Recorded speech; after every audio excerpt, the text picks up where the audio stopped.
ورحمۃ اللہ تعالی وبرکاتہ۔ ناظرین و سامعین کرام، فقہی معلومات چینل پر آپ تمام حضرات کا استقبال ہے۔ کافی دنوں کے بعد پھر آپ تمام حضرات کی بارگاہ میں دینی مسئلہ اور مسائل فقہیہ لے کر حاضر ہوا ہوں۔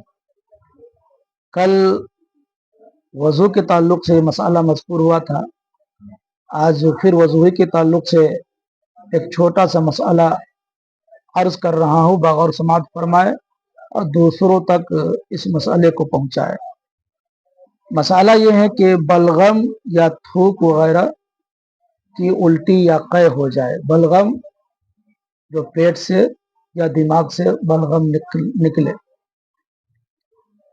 دماغ سے جیسے رینٹ کھکھاگر وغیرہ ہے تو اس کی الٹی ہو جائے، یا پیٹ سے بلغم جو معدے کے اوپر پانی کے اوپر تیرتا رہتا ہے تو اس کی الٹی ہو جائے تو اس سے وضو ٹوٹے گا کہ نہیں؟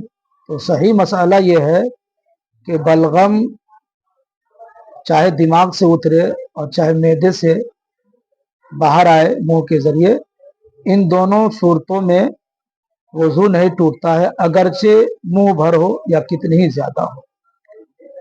ہاں، کھانے کی قے یا کھانا کھانے کے بعد پانی پیا اور کچھ دیر کے بعد پانی کی قے الٹی ہو جائے تو ان تمام صورتوں میں وضو ٹوٹ جاتا ہے، جبکہ منہ بھر الٹی ہو۔ صحیح مسئلہ یہی ہے، اور یہ مسئلہ فقہ کی تمام بڑی بڑی اور چھوٹی چھوٹی کتابوں میں بھی مذکور ہے۔